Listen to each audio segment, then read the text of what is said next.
Julian Marsh was used to power, used to fear and respect. But none of that prepared him for the piercing scream of a barefoot boy in rags shouting, "Don't eat that," just as he lifted his fork. The food fell to the ground, forgotten, but the look in the boy's eyes haunted him. Not just fear, recognition. And when Julian's team tested the food, they found enough poison to kill a horse. How did the boy know? And what secret was buried so deep in Julian's past that only this child could remember it? Julian Marsh didn't usually wander the streets alone, especially not at night, but that evening felt different. The meeting had drained him, the boardroom politics left a bitter taste, and he just needed something simple, something real. That's why he waved off his driver and walked 2 blocks to a food truck known for its spicy lamb over rice. His bodyguards followed at a distance, giving him space. The vendor smiled nervously when Julian approached. Everyone in the city knew his face. Billionaire. Power player. The kind of man people feared or worshipped, but rarely approached casually. He ordered quickly, tapping at his phone, barely looking up. Then, as he reached for the first bite, a voice cut through the air like a lightning strike. "Don't eat that." It wasn't loud so much as sharp, urgent and filled with panic. Julian paused, fork mid-air. The voice had come from a boy, maybe 10 years old, filthy and barefoot, standing just a few feet away. His clothes were torn, and his face was streaked with dirt. People stared, and someone yelled for security. The food truck vendor looked embarrassed, muttering apologies. But Julian didn't move. There was something in that voice. Not madness. Not a prank. Something else, like the boy knew exactly what he was doing. Julian slowly lowered the fork and crouched, studying the child. "Why?" he asked. "What's wrong with it?" The boy's eyes darted around, and he whispered, "It's poisoned." Gasps echoed from the small crowd. A woman nearby stepped back, clutching her chest. The vendor protested, swearing he cooked everything himself. But Julian didn't hear any of that. He just stared at the boy, unsettled by how calm he now looked. As security rushed forward, the boy turned and ran into the night, vanishing between alleys like a shadow. Julian stood in silence. His bodyguards urged him to return to the car, but he stayed, handing the food over to his assistant. "Have this tested. Everything in it." The next morning, the report came back. The lamb had traces of a rare toxin not usually found in food. It wasn't accidental. It was deliberate. And it would have killed him within minutes. Julian sat in silence as the weight of it hit him. That boy had saved his life. But how? How did he know? And who would want Julian dead? He had enemies, yes. Many. But nothing about this felt like a business hit. It felt personal. That night, Julian couldn't sleep. He kept seeing the boy's face, the urgency in his voice, the truth in his eyes. He made a decision. Find that boy. Not to punish him, not to thank him, but because something inside Julian whispered that this was only the beginning. Something deeper, something buried. That warning hadn't just saved his life. It had triggered something waiting to resurface. Something that terrified him more than any boardroom coup or hostile takeover ever had. Julian didn't wait for his team to make a move. He ordered every contact, resource, and investigator at his disposal to comb through the streets, cameras, and shelters of the city. He needed to find that boy. Not just to understand how he knew about the poisoned food, but because Julian felt something deeper pulling him toward the child. This wasn't just about a warning, there was something strangely familiar about the boy's face, the way he looked at him. After 2 days of searching, they finally found him curled up behind a dumpster behind an abandoned bookstore in the Lower East Side. He was shivering, weak, and barely awake. When Julian arrived at the scene himself, the boy blinked up at him as if expecting him, as if this was always how it would go. "I knew you'd come," the boy whispered. His voice was soft, scratchy from cold and hunger. Julian knelt beside him, pushing a jacket around his shoulders. "What's your name?" The boy hesitated. "Liam," he said, but then added quickly, "I think." Julian had the best doctors in the city check him for injuries, malnutrition, and illness. Surprisingly, Liam was physically fine, aside from clear signs of long-term homelessness. But his memory was fragmented. He had no documents, no ID, no birth certificate, and no digital footprint. No one had ever reported him missing. No photos of him matched any missing child database. It was as if he'd just appeared one day and started surviving on the streets. When asked about his family, Liam would either shake his head or go quiet. The only things he seemed to remember were fleeting images: white walls, long hallways, people in lab coats, and flashes of fire.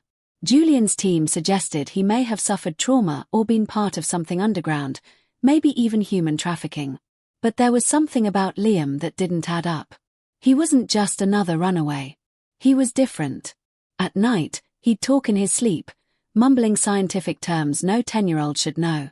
One night, Julian heard him say batch 3 failed. Symptoms: neuroconvulsions. The next morning, when asked, Liam said he didn't remember anything. Julian couldn't shake the growing sense that this boy wasn't a stranger at all. He watched the way Liam walked, the way he tilted his head when he was confused, and it felt like déjà vu. There were moments when Liam would look straight at Julian with a strange mix of fear and trust, like a child seeing a ghost of someone who had once betrayed them. Julian started taking Liam with him, keeping him close, protecting him. The press was already buzzing about the billionaire and the street kid, speculating on everything from adoption rumors to publicity stunts. But Julian didn't care. He was driven by something else. One afternoon, as they passed a mirror in Julian's penthouse, Liam froze. He stared at their reflections and said, almost in a whisper, "You used to look different. Younger." Julian turned to him, heart pounding. "What do you mean?" Liam blinked, confused. I don't know. Sorry." But Julian couldn't dismiss it. Because deep down, he had a gut feeling Liam wasn't guessing. He remembered. Somehow, impossibly, the boy remembered him. Julian called in a neurologist and a memory expert. He wanted to understand if it was possible for a child to have suppressed memories so specific and yet disconnected from reality. The doctor ran tests, including an EEG, and found unusual brain patterns. "This kid's brain," he said, "doesn't show damage, it shows adaptation. Like he was conditioned or reprogrammed." Julian felt sick. He began to question things from his past, projects from when he still owned BioPure Labs, a cutting-edge pharmaceutical company he founded years ago and sold off quietly after some internal ethical debates. There had been rumors about secret clinical trials conducted offshore, trials he never personally approved but may have indirectly funded. Julian had convinced himself none of it was real. But now, with Liam in front of him, those ghosts were crawling back into the daylight. Was this boy connected to all of that? Could he be a remnant of something Julian helped unleash? Things became even more strange when Liam began recognizing parts of Julian's world. When shown a complex biometric scanner Julian had installed in his lab, Liam instinctively placed his hand in the correct position. When taken to a secure location where Julian used to conduct investor meetings, Liam commented, "The window used to be smaller." Julian had that window replaced 6 years ago. How could the boy possibly know that? These weren't wild guesses. They were memories. And they made Julian feel like he was walking into a maze where the walls were made of his own forgotten sins. Julian had always prided himself on being in control, on knowing everything. But now he realized he had overlooked something monstrous. The final blow came during a quiet evening at the estate. Julian handed Liam an old photo of his former lab, taken over a decade ago, long before Liam should have even been born. Liam studied it, then pointed to the edge. "That's me," he said simply. "That's the hallway I escaped from." Julian's blood ran cold. In the photo, barely visible behind a column, was a small, shadowed figure. It was impossible to tell for sure, but Julian knew. He knew it in his bones. The boy was right. Somehow, impossibly, Liam had been there. He wasn't just a homeless kid. He was a walking key to a secret Julian didn't even know he'd buried. Julian's private security team worked fast. Within hours of receiving the contaminated food sample, they identified the exact compound used, a synthetic neurotoxin so rare it wasn't even on public record. It had only ever appeared in classified medical research papers tied to early-stage pharmaceutical experiments, many of which had been buried years ago after failing ethical approval. What alarmed Julian most was the precision. Whoever had poisoned the meal hadn't intended to send a message. They meant to kill. Quietly. Without mess. Without warning. If the boy hadn't screamed when he did, Julian would have died in minutes. No hospital could have helped him. His bodyguards, his doctors, his money, none of it would have mattered. That realization hit him harder than anything ever had. Julian had faced lawsuits, sabotage, and hostile takeovers. But this was different. This was personal. And now, because of a homeless child who should have been invisible to the world, he was still breathing. Julian's instincts told him not to publicize the incident.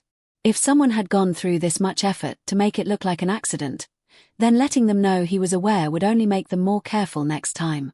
Instead, he doubled his security and quietly assigned his most trusted investigator, Rena Moss, to dig into the toxin's origin. Rena had worked for Julian for over a decade and had once been a field agent in military intelligence. If there was a trail, she'd find it. Meanwhile, Julian kept Liam close. The boy's memory was still broken, but odd flashes kept returning. He would sometimes flinch when seeing sharp utensils or go silent around certain voices on the phone. Then one evening, while watching a science documentary, Liam suddenly said, "That's what they injected into the rats, but it wasn't rats after a while." The room went still. Julian muted the television. "Who injected it, Liam?" The boy looked down, frightened. They wore suits. Their voices were soft, but their hands were cold. "They said it would make us better." Julian couldn't ignore it anymore. He began digging into his past work at BioPure Labs, starting with files that were supposed to be erased after he sold the company. At first, there was nothing unusual. But then Rena returned with results that shook him. The neurotoxin found in the food had a chemical structure matching a prototype from a project labeled V37, an early test formula meant to treat neurodegenerative disease. The side effects were catastrophic in animal trials: seizures, hallucinations, sometimes death. Julian remembered ordering the entire line scrapped. But what he hadn't known was that after his departure, the new board had quietly resumed testing. Not on rats. Not even on volunteers. But on undocumented children in offshore facilities, where legal oversight was almost non-existent. Liam hadn't imagined it. He was a subject. A survivor. And now, somehow, he was in Julian City, warning him about a poison Julian's own company had helped create. The guilt crushed Julian. He hadn't known. Not directly. But that didn't matter anymore. Somewhere along the way, he had stopped paying attention, trusting others to clean up the messes his success left behind. And now that mess had a name. Liam. He stared at the boy across the room, curled up with a blanket, still flinching at every sound. Julian wanted to believe he had done good things in his life, that his wealth came from innovation, not exploitation. But what if it had all been built on buried bodies? What if Liam's scream was just the first crack in a dam ready to collapse? Things got worse when Rena found surveillance footage from a week before the poisoning. The food truck owner had met with a man behind the building, late at night. His face was mostly hidden, but Rena enhanced a frame showing a partial scar across his jaw. Julian recognized him instantly. Dr. Elias Creel. A former lead chemist at BioPure, the same man who had defended Project V37 as revolutionary even after the Internal Ethics Board voted to shut it down. He disappeared shortly after Julian sold the company. Most assumed he had moved to private research. But now it was clear, he never stopped the experiments. And now he was here, in the same city, trying to finish something. Or silence someone. Julian's heart raced. Was Creel trying to kill him for revenge? Or was the target Liam? Maybe both. Julian had no idea what the man's endgame was, but it no longer mattered. Liam wasn't safe. None of them were. That night, Julian moved the boy to a hidden safe house, a cabin in the countryside guarded by armed staff. The moment they arrived, Liam looked around and said softly, "This place feels safe. Like before it all started." Julian didn't know what he meant, but the word sent chills through him. As Liam slept, Julian stood by the window, staring into the trees, knowing the past he thought he'd buried was clawing its way back to him. And this time, it wasn't just his legacy on the line. It was a child's life.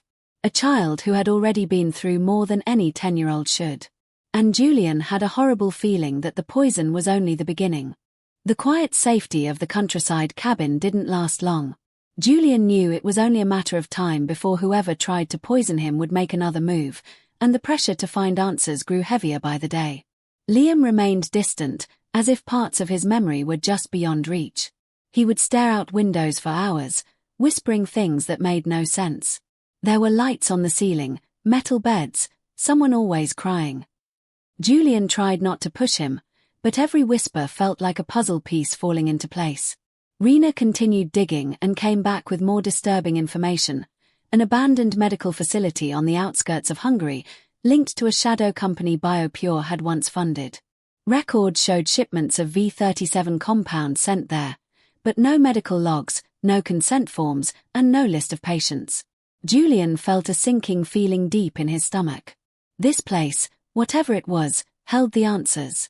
And more importantly, it might explain how Liam knew so much, remembered so much, and why he seemed so broken yet somehow alive. Julian arranged a discreet flight. He left Rena behind to watch the estate while he traveled with Liam using a false identity. The trip was tense, with Liam shifting between silent stares and bursts of frightened words that made Julian's skin crawl. They burned the files. I saw fire. The man with the grey shoes ran. None of it made sense in full, but Julian wrote down every word. They landed in Budapest and drove to the remote area where the old facility once operated. What they found shocked them both. The building had been gutted by fire, overgrown and rusting, but its walls still stood, like a skeleton refusing to fall. Liam gripped Julian's hand tighter as they approached. "It's here," he whispered. "This is where they kept us."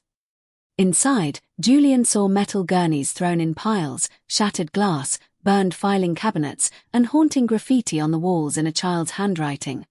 Phrases like "We are still here" and "Test 42" screamed for 3 days. As they explored deeper, Liam stopped cold. He pointed to a cracked wall. Behind there was a room. Julian pried away broken plaster and found a narrow hallway leading underground. The air smelled like mold and rust. They descended, flashlight beams slicing through the dark. The underground room had been spared from the fire. There were still files stacked on metal shelves. Julian grabbed a few and began flipping through them, his hands shaking. Patient numbers. Charts. Injection records. No names. Just codes. But one file caught his eye, Subject L23. He opened it and saw a small photo stapled inside. It was Liam. The same wide eyes. Same birthmark above his left brow. The file said he was part of an adaptive neurotesting batch, exposed to multiple iterations of V37 over 5 months. Most of the batch had died. Liam was one of only 2 who survived. The rest had either seized to death or vanished during the fire. Liam sat on the cold floor, staring at the walls as if trying to listen to the past. "I remember now," he said softly. "We weren't sick. They said we had to be stronger. I got really cold after one shot. I couldn't feel my legs. They told me it meant it was working." Julian felt like the air had been punched out of his chest. All the corporate meetings, the optimistic investor calls, the press statements about saving lives, none of it could erase what had been done here. Children had been turned into lab animals in the name of progress. And somehow, Liam had escaped. The fire, it seemed, was no accident. Julian found another file referencing a staff evacuation protocol. There had been an explosion. It listed a suspect, Subject L23, escaped containment during transport. Facility compromised. Liam wasn't just a survivor. He was the one who ended it. Back in the cabin later that week, Julian tried to make sense of it all. Liam's memories became clearer by the day, triggered by smells, music, sometimes even by certain foods. But the more he remembered, the more haunted he became. He woke up screaming some nights, shouting names Julian had never heard: Mara, Timko, Mother Grey. One evening, Julian found him standing in the hallway, staring at a wall with tears in his eyes. "They told me to forget. They said if I forgot everything, I could leave." But I didn't forget you. Julian froze. What do you mean? Liam turned slowly. You were there. Not all the time. But once. You looked at me through a glass wall. You were younger. You said you hoped we'd make it. Julian's blood ran cold. He remembered a brief visit to a facility years ago, one he'd been told was just a temporary testing site for a European partner. He'd toured the lab, looked through the viewing rooms, even spoken to a few researchers about trial subjects. But they'd never told him they were children. And now, one of them was standing in his home, remembering him. Julian walked outside alone, his thoughts racing. He wasn't just a bystander. He was part of it. Maybe not directly, but enough to matter.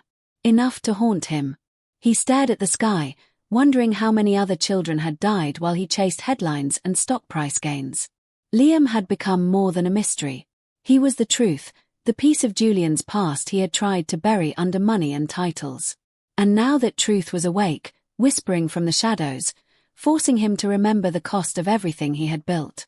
Julian knew he had to act. But he didn't yet know that someone else had been watching their movements the entire time, someone who wasn't done with Liam or with him. Julian couldn't shake the feeling that the walls were closing in. The more he uncovered about Liam's past, the clearer it became that someone was trying to erase every trace of it. And now, they were coming for the loose ends, Liam and him.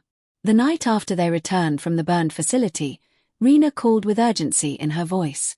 "We found Creel," she said. "He's alive. But it gets worse, he's still working.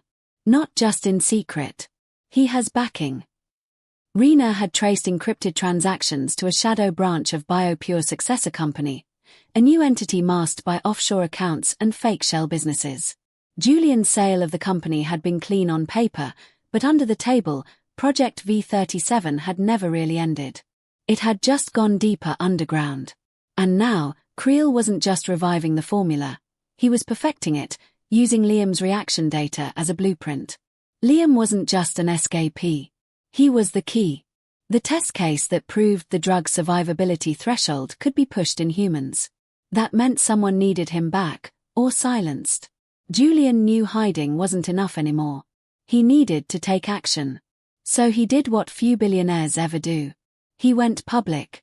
Not with everything, just enough. In a carefully staged interview, Julian sat across from a trusted journalist and spoke about ethical breaches and lost oversight during his time at BioPure. He didn't name names or mention Liam, but he sent a message loud and clear to those watching. He knew what happened, and he was done being silent. The backlash was instant. BioPure stock fell. Former partners called, angry and nervous. But Julian didn't care. For the first time in years, he felt like he was doing the right thing, even if it was just the start. Liam watched the interview from a distance, his face unreadable. That night, he said softly, "They'll come now." And he was right.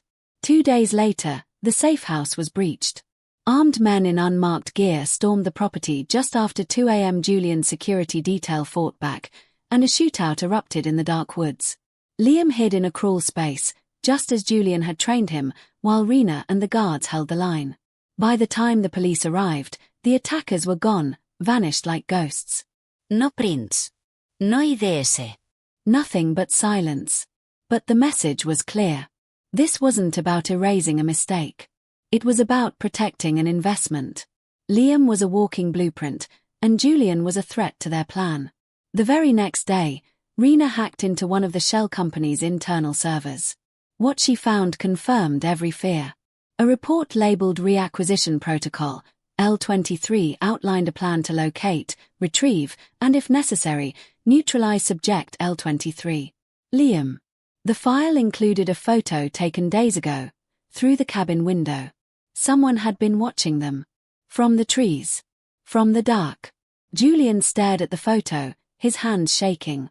It wasn't just a threat, it was a promise. They weren't going to stop.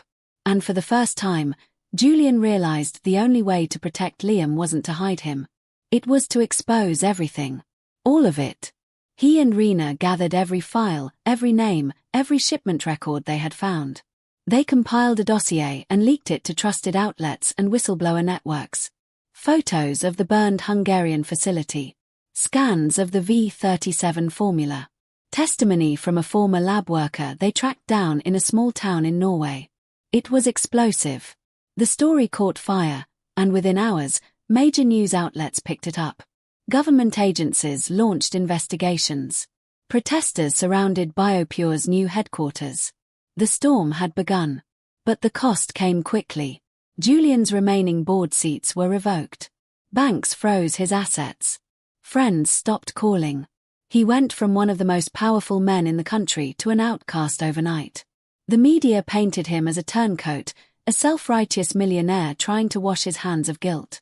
Julian didn't argue. He let them say what they wanted. Because it wasn't about saving his name anymore. It was about saving Liam. And when the backlash reached its peak, something unexpected happened. Victims began to surface. A woman in Brazil. A boy in South Africa. A nurse in Croatia who once worked at the same facility. They started talking. And their stories matched Liam's perfectly. Same drugs, same injections, same promises that they would be healed. Julian realized Liam wasn't the only survivor. He was just the only one who had ever escaped and come back. But just as the truth was beginning to gain traction, Liam disappeared. One morning, Julian woke to find his room empty, his bed untouched. No signs of struggle. Just a folded note on the windowsill that read, "I remember what they want. I have to stop them." Julian's heart shattered. He knew Liam had gone to finish something himself. Maybe to protect Julian, maybe to end the nightmares that still lived in his head. Rena tracked him through train stations and bus stops, but Liam moved like a shadow. Always one step ahead, always just out of reach. The world was watching now, but the boy who had once saved Julian's life had vanished into the same kind of silence he had once come from. Julian stood before a mirror days later, staring at his reflection. He looked older. Tired. Not the untouchable billionaire he used to be. But in his heart, there was something new, resolve. The lies were being torn apart, one by one. And even if he lost everything, even if Liam never came back, the world now knew the truth. The same truth that had once screamed out from a frightened child in the middle of the street, "Don't eat that." That scream had become the start of a revolution. And Julian wasn't going to stop until the last shadow was burned away. Julian hadn't slept in days. The house felt empty without Liam's quiet footsteps or late-night whispers. His absence was louder than any voice. Julian searched through every report, street camera feed, and travel log they could hack into. Still nothing. Liam had gone completely dark. At first, Julian feared the worst, that Creel's people had gotten to him. But deep down, he knew this wasn't a kidnapping. This was Liam's choice. He had remembered too much, carried too much, and now he wanted to end it on his own terms. It was the kind of bravery Julian wasn't sure he himself ever had. But he couldn't sit still. He kept pushing the media leaks, kept feeding names to the authorities, and kept pressing public interviews even as his image collapsed. He was mocked, investigated, and even called a fraud. Still, he pushed forward. Every door slammed in his face only made him push harder. But nothing hurt more than knowing that Liam was out there somewhere, alone again. One rainy morning, nearly 3 weeks after Liam disappeared, Rena rushed into the office holding a tablet. She had found something. A video clip posted to a darknet forum only active for a few hours before being taken down. In the grainy footage, a warehouse appeared with a timestamp showing just 2 nights prior. The camera zoomed in on a dim corridor where a figure in a hoodie crept past guards. Then, for a split second, the face turned toward the lens, Liam. Alive. Determined. The warehouse matched the location of a known research hub tied to the V37 legacy projects. Julian's breath caught in his throat. Liam hadn't run. He had infiltrated them. He was trying to end what they started. Julian immediately chartered a plane, and by the time he landed in the remote outskirts of Prague, it was too late. The warehouse had burned to the ground. Authorities found signs of a timed explosion, controlled, precise. No confirmed casualties. No bodies. But inside, among the ashes, they recovered something else, a USB drive tucked into a metal lockbox. Julian brought it back home and watched the contents alone. It was a message from Liam, recorded the day before the explosion. I remember it all now, Liam said, his voice steady but sad. They called me L-23. They tested me, trained me to forget. But I didn't forget everything. I remembered you. He paused, eyes lowering. I saw you one time. You were behind glass, watching. I thought you were one of them, but now I think you were scared too. You didn't know. I believe that now. Julian sat in silence, tears forming in his eyes. On the video, Liam continued. I had to go back because I remembered something important. They were going to restart everything. New kids. New tests. I couldn't let that happen. Then he held up a small device, a detonator. I made sure it ends with me. Don't look for me. I'm not scared anymore. The screen faded to black. Julian dropped the tablet, burying his face in his hands. The story exploded across the world. Journalists named Liam the boy who fought giants. Investigations were opened in 7 countries. Laws were passed to tighten international bioethics standards. Some people praised Julian for turning whistleblower. Others said he was only sorry because he got caught. He didn't care anymore. He had lost too much to worry about saving face. He gave up his final board seat, sold his remaining shares in every company he owned, and put every dollar into a trust that funded shelters, orphan rehabilitation, and trauma centers. He named it the L-23 Foundation. And in every center they opened, there was a single photo on the wall, Liam, barefoot and smiling, standing next to Julian in front of the cabin, back when things still felt hopeful. But there was one final mystery that never stopped gnawing at Julian's heart. Months later, after the dust settled and the media moved on, a letter arrived in his private mailbox. No return address. Just a single sentence on a torn piece of paper. I'm safe. It's over now. Julian stared at it for a long time. No signature. No proof. But he knew. He just knew. He kept the letter folded in his wallet, right next to the old photo from Hungary, the one with the blurry shadow of a child hidden behind a wall. The same child who once screamed, "Don't eat that," and changed everything. In the end, Julian lost his empire. But he had gained something more. A second chance. A truth that couldn't be bought or buried. And a voice in the dark that reminded him that even in the filth and fire, one small boy could still save a man from himself.